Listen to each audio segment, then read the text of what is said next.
A couple of years ago, Laura and I decided to tackle an epic challenge. It was to do 365 activities in 365 days all around New Zealand. We called it New Zealand's biggest gap year. This is day 63, in which we're going to Waiouru and we're checking out the New Zealand Army Museum. And perhaps I'm going to get you drive a tank. Perhaps.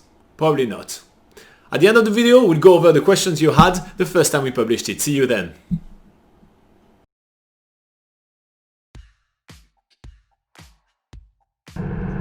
It's a rainy day, and what is more cliche than going to a museum on a rainy day? So we drive up to the museum, we park, and then boom, here's what I'm seeing. Tank here, tank there, tank here, tank there, cannon, fireballs, or whatever all those things are called. And there's tanks everywhere. So I'm like, man, they have spare tanks. That probably means I can drive a few ones.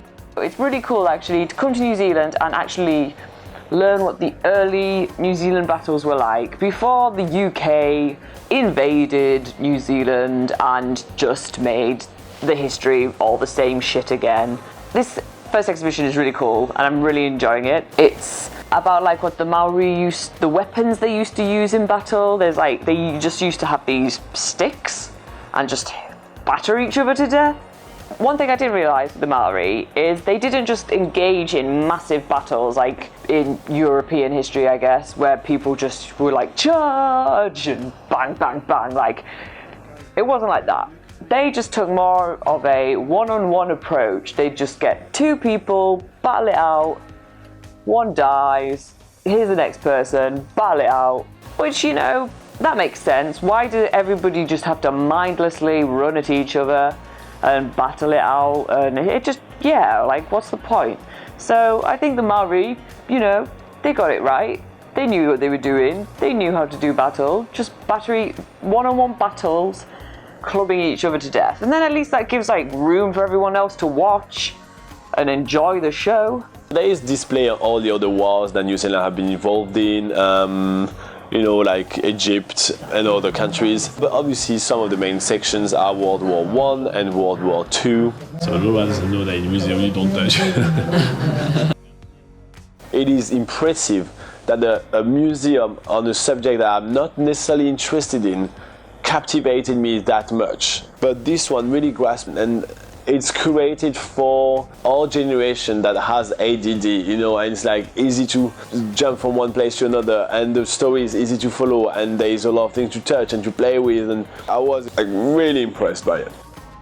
Is it like joining the army, Robin? It's pretty good. For the uniform, there's only two sizes. Too big and too small. If it's too small, you shrink. If it's too big, you grow, and you keep the line moving. The order of this museum really helps you understand the history as well. It's all in chronological order and it's all depicted with mannequins setting the scene. I just want to drive a tank. Is that too much to ask? That's not a tank though, is it? We need to find a tank. England's watch. This one's more of a waltz.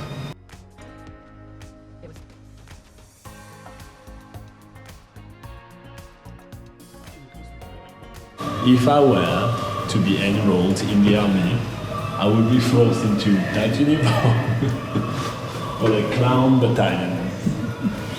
As we head downstairs, we get to the World War II side of things, and there it is. Do not climb or attempt to enter this vehicle.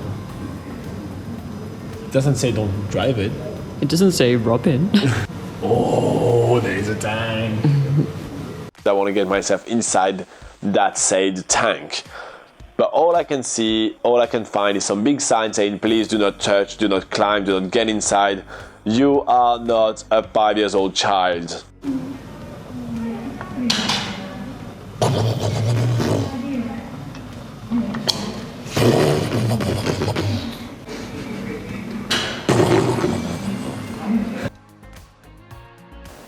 The rest of the museum, we see the modern day things, the big tanks, the vehicles, the guns, and the last really cool section of the museum that I personally think is pretty cool is just this corridor of the evolution of weapons, or the evolution of guns, but guns from all over the world. So you've got Japan, you've got Russia, the UK, New Zealand, Germany, France, you know, there's loads. And it's just crazy to see like where they started, what they used to look like, and then now they're just like these hardcore machines with a knife on the end that you use in Call of Duty to stab people when they come up to you.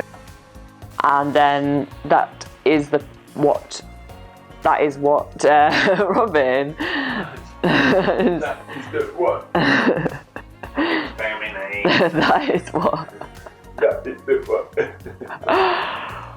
Oh, leave me alone. And that is what. And that is what.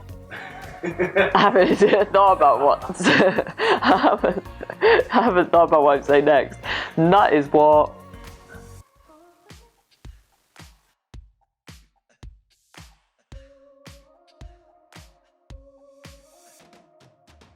Alright, so this video had a ton of comments. That was a lot of fun. We had the unofficial bucket list family that said that was so cool, and they were sad to learn about it, and sad they missed out on this museum when they traveled around New Zealand. We had Doug that said that he remember him and his sister going there and they loved the quartermaster. Good times. We had Lindsay that says that ask us if we can go to the trench in front of the machine gun, and sadly we can't. We also had Laurie that say he enjoyed a lot of the New Zealand history, even if you're not very interested in the army. That's actually one of the good things about New Zealand Museum, is that there is a lot of information in all those museums. So even if, you know, let's say army and weapons and tanks and everything are not that interesting to you, in all fairness, it's not necessarily that interesting to me or to Laura. You know, aside from the appeal of wanting to drive a tank, obviously that is, you know, something that everybody should want to do, right?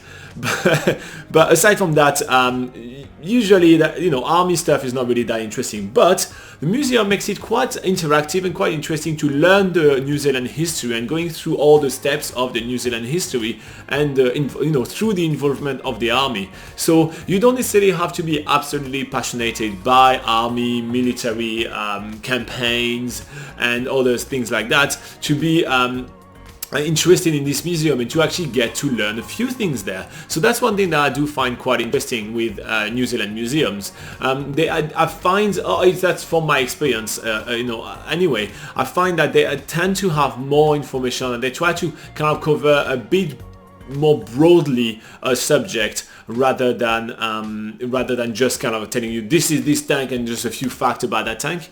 It's obviously my experience. I've seen a few museums around the world, and usually I find that a little bit nicer in that museum. Anyway, it's obviously just my take on it. You know, definitely check it out yourself and see how it is. The Subculture New Zealand say, I think you can get into a tank at Sir Peter Jackson War exhibition in the Old Museum of Wellington. So we'll get there soon during this video series, so keep watching that. And they say also they recreated a cobblestone street in France. And he said that's not the museum in Te Papa, so here you go. So there are some other options to see similar, you know, kind of settings, let's say, in other museums around New Zealand. Anyway, so I hope that you did enjoy this video. We do those kind of videos quite a lot around the channel, so if you want to like and subscribe, that's always a good thing to do. It's a way to say thank you for all the hard work. But better, if you do have some questions about traveling in New Zealand, we kind of are the experts of traveling in New Zealand because we are the travel writers behind NZPocketGuide.com, which is the largest travel guide to New Zealand. You can find it online at www.nzpocketguide.com. There is a ton of stuff here. But if you want to pick our brain, we are sitting down on that couch every single Sunday at 8 AM New Zealand time. There is a link in the description below to know what time it will be in your side of the world, and you can come live asking us all your questions you want about traveling in New Zealand in the live chat, and we kind of just interact with you, we hang out and we answer all your questions. A great way to plan a trip to New Zealand. And yeah, if you can make it to one of those live sessions, you can also put your questions in the comments of any of our videos. We usually skim through the comments of our videos to find some good questions, and we answer them during the live session as well when we have a little bit of time. So that's plenty of way for you to interact with us. We also have Facebook, Instagram and all those things, and all the links are below. In the meantime, thank you so much for watching. That really means a lot to us. Have a super day. Bye bye.